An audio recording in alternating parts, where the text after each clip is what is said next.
شروع کرنے سے پہلے اپنے دل کو ذرا خاموش کیجیے اور تصور کیجیے عرب کا وہ وقت جب اسلام ابھی ایک ابھرتی ہوئی قوت تھا، مگر اس کے دشمن اسے ابتدا ہی میں ختم کر دینا چاہتے تھے۔ مسلمان مکہ سے ہجرت کر کے مدینہ آ چکے تھے، مگر ان کے زخم تازہ تھے۔ گھر چھن گئے تھے، کاروبار لٹ گئے تھے، رشتے ٹوٹ گئے تھے، اور مکہ کے سردار اب بھی ان کے خلاف سازشوں میں مشغول تھے۔ پھر رمضان 2 ہجری میں وہ دن آیا جسے قرآن نے یوم الفرقان کہا، حق اور باطل کے درمیان فیصلہ کرنے والا دن۔ یہی بدر تھا، وہ معرکہ جس نے نہ صرف ایک جنگ جتائی بلکہ پوری اسلامی تاریخ کا رخ بدل دیا۔ غزوہ بدر کو سمجھنے کے لیے صرف یہ جان لینا کافی نہیں کہ مسلمان جیت گئے۔ اصل سوال یہ ہے، یہ جنگ کیوں ہوئی، کہاں ہوئی، کیسے ہوئی؟ مسلمانوں کی تیاری کیا تھی؟ قریش کیوں نکلے؟ نبی کریم صلی اللہ علیہ وسلم نے کیا حکمت عملی اپنائی؟ کن آیات کا نزول ہوا؟ کن اہم شخصیات نے کیا کردار ادا کیا؟ اور اس جنگ کے نتائج نے امت مسلمہ کو کیسے بدل دیا؟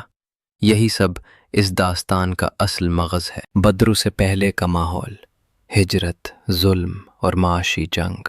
جب مسلمان مکہ میں تھے تو ان پر ظلم صرف زبانی نہ تھا، انہیں مارا گیا، ستایا گیا، ان کا معاشی بوائیکاٹ ہوا، اور بالآخر ان کے لیے مکہ میں زندگی مشکل بنا دی گئی۔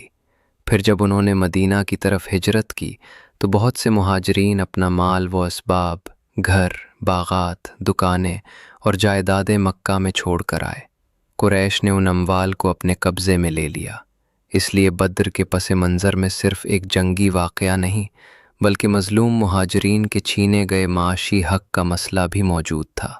مدینہ میں اسلامی ریاست قائم ہو رہی تھی، مگر قریش یہ برداشت نہیں کر رہے تھے کہ نبی کریم صلی اللہ علیہ وسلم ایک محفوظ مرکز حاصل کر لیں۔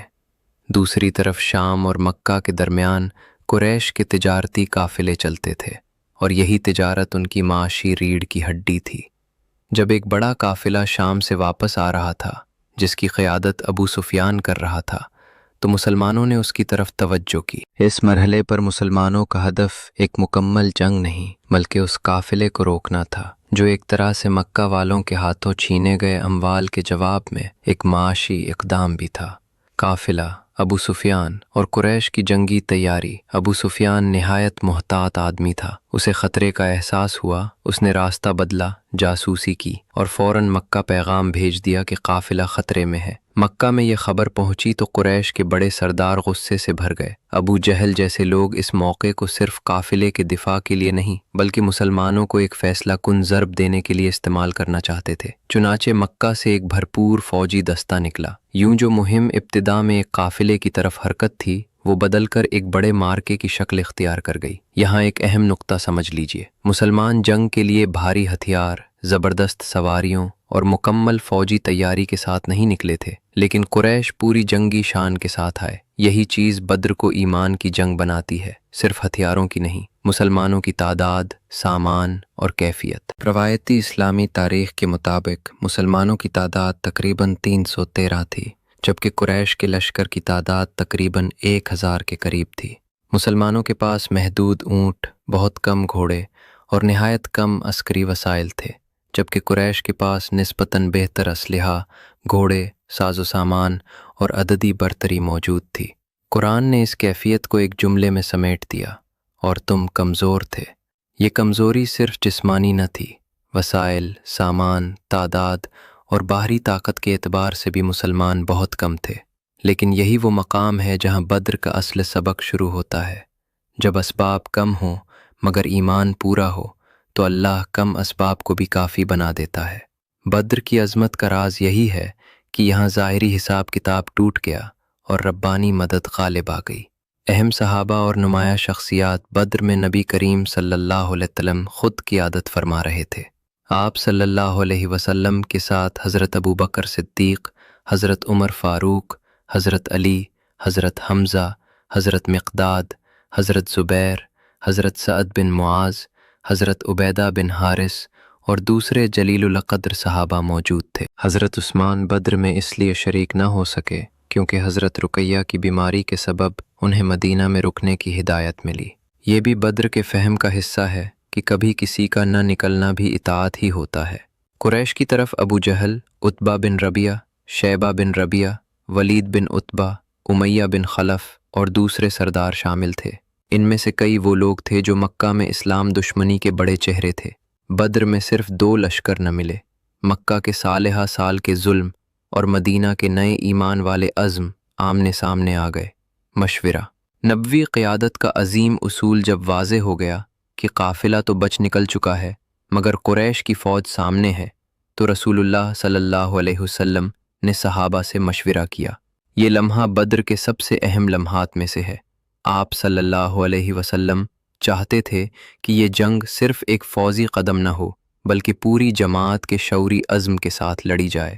مہاجرین نے وفاداری ظاہر کی، پھر انصار کی طرف سے بھی غیر معمولی یقین اور جانثاری کا اظہار ہوا۔ یہ بات بہت اہم تھی کیونکہ مدینہ کے ساتھ ان کے معاہدے کا ایک پہلو شہر کے دفاع سے متعلق تھا، مگر اب میدان مدینہ سے باہر تھا۔ اس کے باوجود انصار نے ثابت کیا کہ وہ رسول اللہ صلی اللہ علیہ وسلم کے ساتھ ہر حال میں کھڑے ہیں۔ یہاں سے ایک اصول نکلتا ہے، عظیم قیادت حکم دینے سے پہلے دل جیتتی ہے اور عظیم جماعت میدان میں اترنے سے پہلے عہد مضبوط کرتی ہے۔ مقام بدر اور میدان کا انتخاب۔ بدر مدینہ کے جنوب مغرب میں ایک معروف مقام تھا جہاں کنویں موجود تھے۔ جنگ میں پانی کی اہمیت آپ جانتے ہیں۔ اسلامی روایت کے مطابق مسلمانوں نے ایسی جگہ قیام کیا جہاں پانی پر بہتر کنٹرول حاصل ہو سکے۔ یہ فیصلہ صرف اتفاقی نہ تھا بلکہ حکمت عملی کا حصہ تھا۔ بدر ہمیں سکھاتا ہے کہ توکل کا مطلب یہ نہیں کہ تدبیر چھوڑ دی جائے۔ رسول اللہ صلی اللہ علیہ وسلم نے مشورہ کیا، صف بندی کی، مناسب جگہ اختیار کی اور پھر دعا بھی کی، یعنی تدبیر بھی، توکل بھی۔ بارش، نیند اور قلبی اطمینان سورہ انفال میں بدر کے کچھ لطیف اور نہایت اہم پہلو محفوظ کیے گئے ہیں۔ اللہ نے اہل ایمان پر بارش نازل کی جس سے پاکیزگی بھی حاصل ہوئی، دلوں کو سکون بھی ملا اور زمین بھی کچھ مضبوط ہوئی۔ اسی طرح ایک ہلکی نیند کا ذکر بھی آتا ہے جو خوف کے عالم میں اطمینان کا ذریعہ بنی۔ یہ چیز عام جنگی تاریخوں میں کم ملتی ہے کہ سپاہ کی نفسیاتی اور روحانی کیفیت کو بھی وہی بیان کرے۔ بدر میں آسمانی مدد صرف فرشتوں کی شکل میں نہ تھی، دلوں کا مضبوط ہونا بھی ایک بڑی مدد تھی۔ رسول اللہ صلی اللہ علیہ وسلم کی دعا۔ بدر کا روحانی مرکز۔ غزوہ بدر کا سب سے عظیم منظر شاید وہ ہے جب رسول اللہ صلی اللہ علیہ وسلم اپنے رب کے حضور انتہائی التجا سے دعا فرما رہے تھے۔ روایات کے مطابق آپ صلی اللہ علیہ وسلم اتنی عاجزی، گریا اور توجہ کے ساتھ دعا کر رہے تھے کہ آپ کی چادر مبارک کاندھوں سے گرنے لگی۔ آپ صلی اللہ علیہ وسلم کی دعا میں صرف فتح کی خواہش نہ تھی، آپ صلی اللہ علیہ وسلم امت کے مستقبل کے لیے فریاد کر رہے تھے۔ قرآن نے اس لمحے کو محفوظ کیا، جب تم اپنے رب سے فریاد کر رہے تھے تو اس نے تمہاری دعا قبول کی۔ یہاں حضرت ابو بکر کی رفاقت بھی بدر کی روح ہے۔ انہوں نے رسول اللہ صلی اللہ علیہ وسلم کو سہارا دیا، دلاسا دیا اور یقین دلایا کہ اللہ اپنا وعدہ پورا کرے گا۔ یوں بدر میں نبی اور صدیق دونوں کی شان ایک ساتھ نمایاں ہوتی ہے، ایک دعا میں ڈوبا ہوا، دوسرا یقین میں جمع ہوا۔ مبارزت۔ جنگ کا پہلا مرحلہ عرب کے جنگی دستور کے مطابق عمومی معرکے سے پہلے کچھ منتخب افراد کے درمیان مبارزت ہوئی۔ قریش کی طرف سے عتبہ، شیبہ اور ولید نکلے۔ مسلمانوں کی طرف سے حضرت حمزہ، حضرت علی اور حضرت عبیدہ بن حارث نکلے۔ یہ صرف ابتدائی رسم نہ تھی بلکہ نفسیاتی جنگ بھی تھی۔ اس مبارزت نے واضح کر دیا کہ مسلمان عددی کمی کے باوجود دل سے بڑے ہیں۔ حضرت حمزہ اور حضرت علی کی شجاعت بدر کے ابتدائی منظر ہی سے نمایاں ہو جاتی ہے۔ اصل جنگ، نظم، یقین اور آسمانی مدد۔ پھر اصل معرکہ شروع ہوا۔ یہاں قرآن بدر کے بارے میں کئی نہایت اہم نکات دیتا ہے۔ ایک یہ کہ اللہ نے مخالفین کو مسلمانوں کی نگاہ میں کچھ کم دکھایا اور مسلمانوں کو مخالفین کی نظر میں کچھ کم دکھایا تاکہ فیصلہ ہو کر رہے۔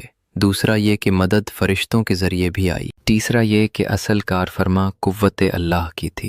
سورہ انفال 8:17 میں فرمایا گیا کہ تم نے نہیں مارا بلکہ اللہ نے مارا، اور آپ نے نہیں پھینکا بلکہ اللہ نے پھینکا۔